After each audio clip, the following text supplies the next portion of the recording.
All right, let's get you up to speed with this treaty. Essentially, what does this treaty talk about? Now, it talks in detail about how it can be modified or terminated. It also is reflection of Article 62 of the Vienna Convention that talks about the fundamental change of circumstances in which it can be invoked or suspended. Kamar Cheema, political analyst from Pakistan, is with us, and Rajiv Dogra, former diplomat, also joining in. Thank you both for your time. Appreciate it. Begin by asking, Ambassador Dogra, what do you make of the fact that India has been patient through? 2016, Prime Minister Narendra Modi spoke about how blood and water can't flow together. But this time around, India has, in a way, walked the talk by suspending this treaty. Were you expecting it? Well, it's not a question of whether I was expecting it. The country was expecting it. Go down to Yamuna and Delhi and see what kind of a drain water it is. Should we continue drinking drain water while we send all our waters of these 6 rivers into Pakistan? That's unprecedented in human history. That's unprecedented in modern day world. So Indus Waters Treaty, in fact, I've written it in my book, Where Borders Bleed, should not have been agreed to, but it was agreed to because India was at a very weak point economically, and America took full advantage of that.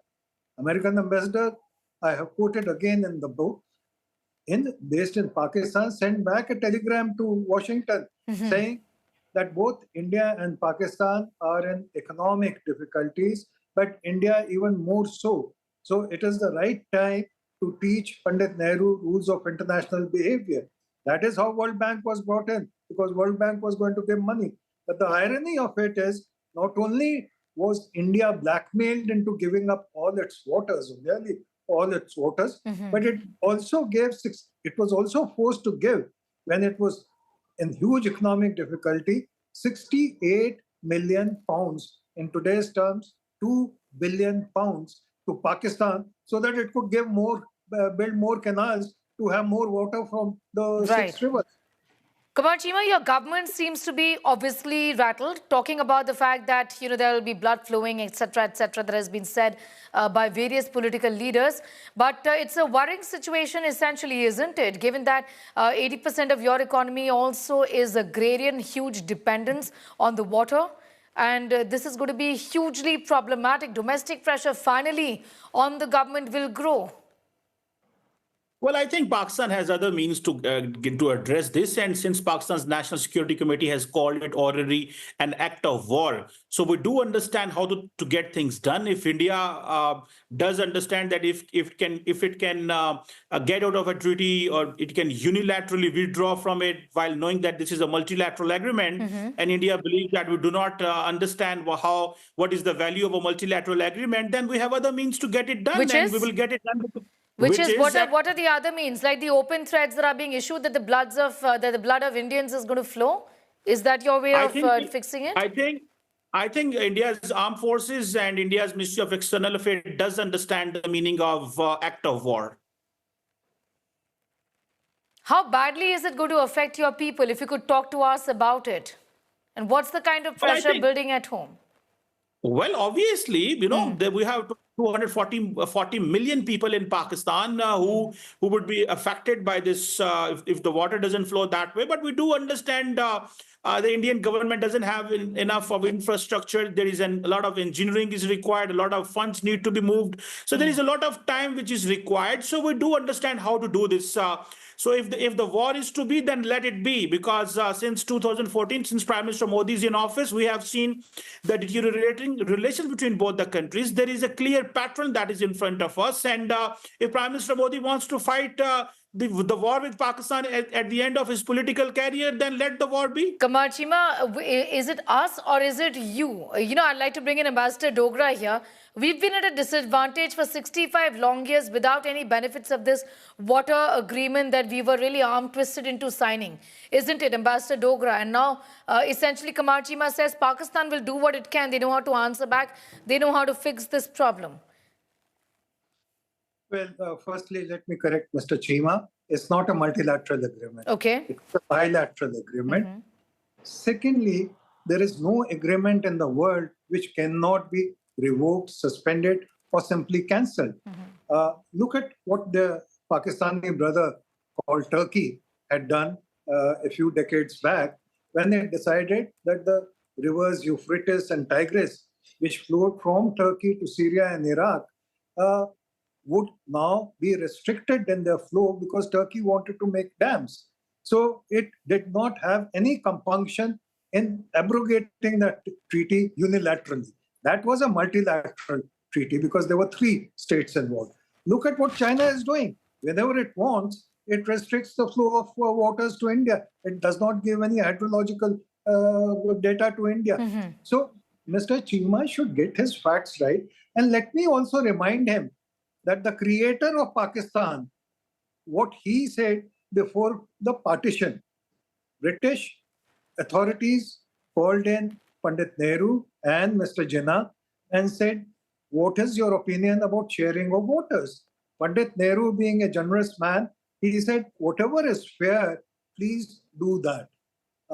When they asked Jinnah, the Britishers asked Mr. Jinnah said, I would rather turn Pakistan into desert rather than have Hindu waters. So what is Mr. Chima complaining about?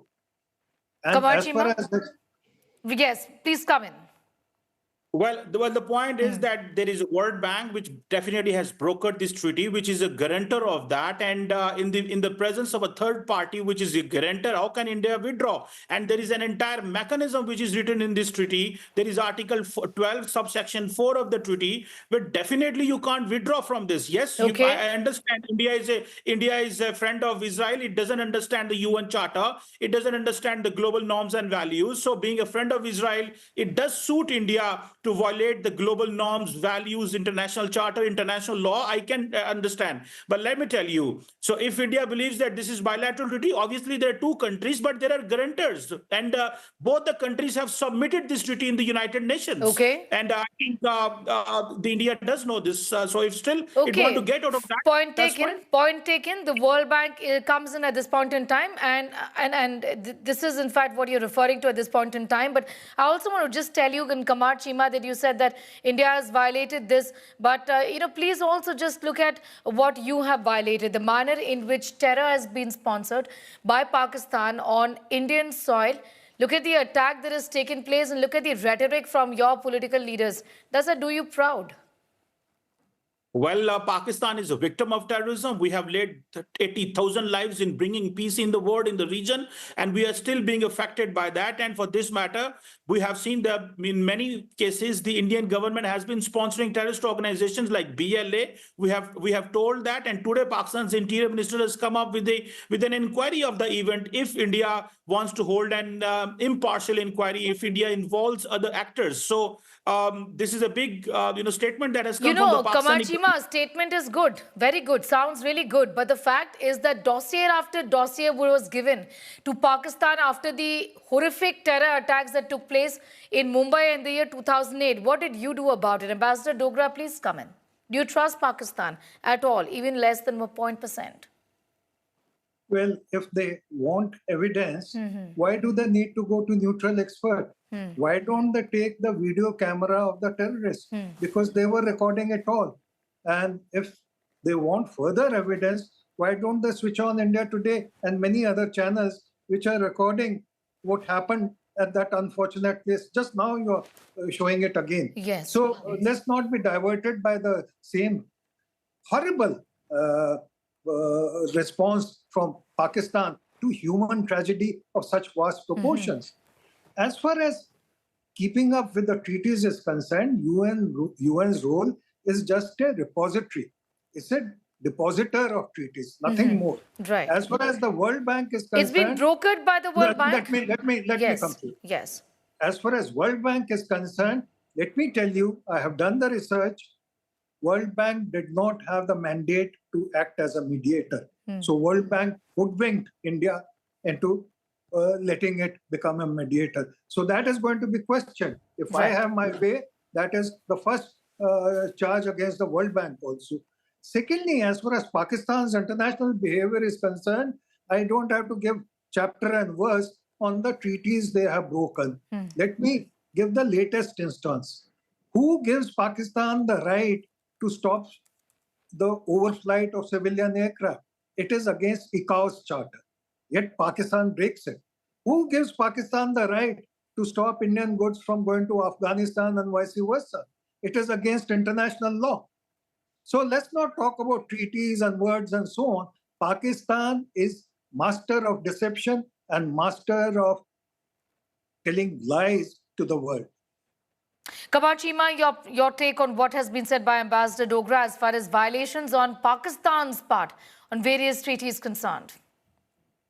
Well, if Ambassador Saab is saying that Pakistan doesn't trust the treaties, Pakistan didn't come out of any treaty. It is India which is violating and unilaterally coming out of that. And India can't be trusted. India is a habit of that. And let me tell you, in every 5 years of Prime Minister Modi's tenure, there is one incident, 2016, 2019, 2025. There are only four incidents. There are only four incidents since 2008. Listen, Sneha, let me finish, sir. Yes, Ambassador Dogra. Yes, Kamal Chima, what are you really talking about? I mean, this is absolutely through your hat. Talking about the fact that this is suggestions of this being staged and there being a pattern to all of this is all nonsense. Please just, attaching motives to this crime, to this massacre, and putting it on our government, on our administration. In every 5 years, there is one incident by Prime Minister Modi, and then he plays around the incident. Well, we can say the same for you then. In that case, your argument has got no head or tail. Your argument, Kamal Chima, has got absolutely no argument. Has got no head or tail. Saying that every 5 years there is an incident. Let the people judge. You are not the judge. Every 5 years there is one incident, and so aren't you? So aren't you, Ambassador Dogra? Irresponsible. This is irresponsible. Very irresponsible. This is reality. Accept the reality. Don't play these false flags. The reality is your military attaché in London who does this. That is the reality. That is the kind of officers why the military attaché in London is not for you, is in London. He's not in India. And that Ambassador Saab, the military attaché is in London. He's not in India. If British government has any sense, they should declare him persona non grata. I mean, it's absolutely bizarre. Nobody's going to listen to your false facts. No, Kamal Chima, that gesture was outright crass. From a diplomat. From a diplomat with Indians protesting at the embassy, and the gesture was really crass. So I don't want to get into that. The protests are sponsored by RAW. They have no value, no credibility. The fact of the matter is that the issue right here is the Indus Water Agreement, which we have decided to keep to abeyance, and you can do what you want to. But, Ambassador Dogra, the very fact that Pakistan also declares, that a hold on Shimla agreement has come in. That's a statement that has been made by them as well, saying that you've supported terrorism and there's complete disregard of the Indus Water Treaty, which has been put into abeyance. So we hold the Shimla agreement as well. How do you look at that? Well, that's another example of Pakistan not honoring Shimla agreement.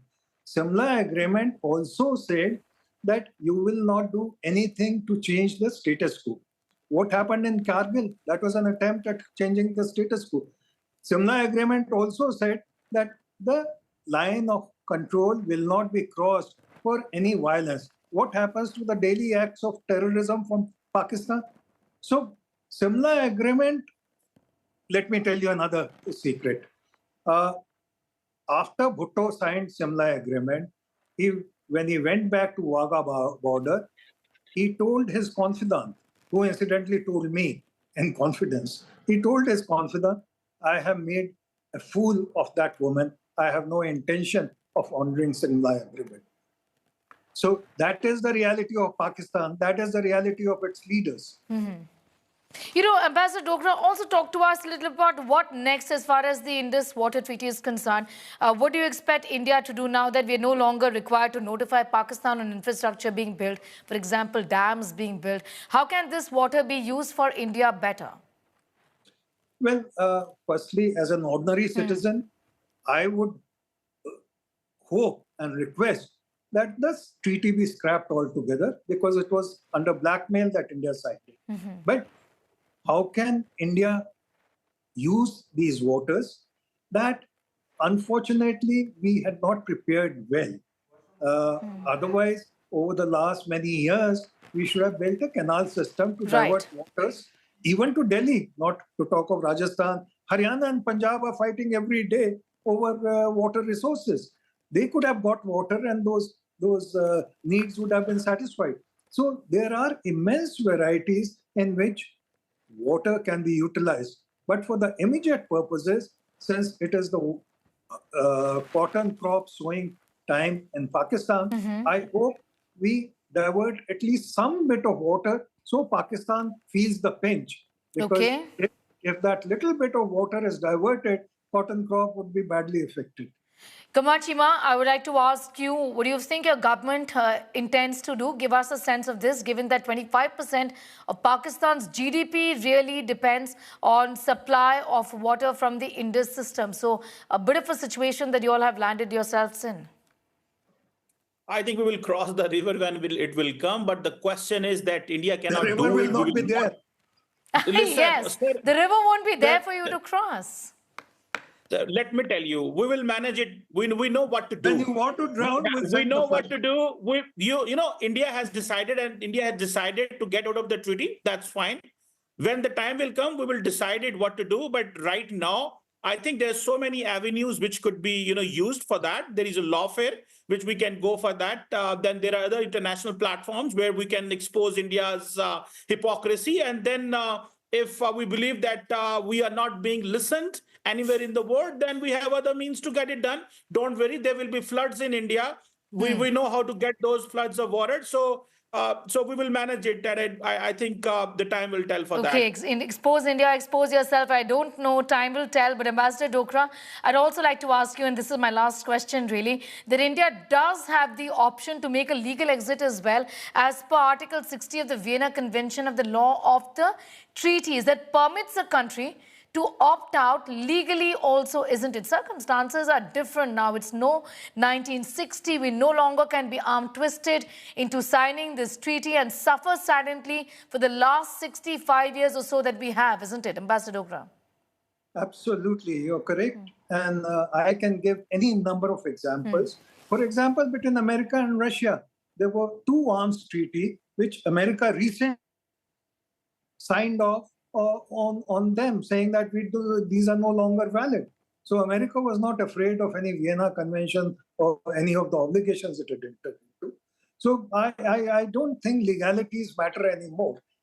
It is the need of the country. It is the need of the people. It is the need of our agriculture. It is the need of our growing population and industry that requires urgent diversion of that water for our purposes. Pakistan can take care of itself. Maybe it can use desalination from sea water. All right. I'm going to thank you for joining in with your views, your perspective on that. Kamar Chima, appreciate you joining as well on the broadcast and talking to us about what Pakistan intends to do. In my opinion, really no plan right ahead as far as water supply is concerned. It certainly means trouble for Pakistan with the suspension of this particular treaty at this point in time. It's time, say experts in India. We were arm twisted into signing this, and that we should not be continuing with it anymore. It's time to suspend it, and suspension is what has happened.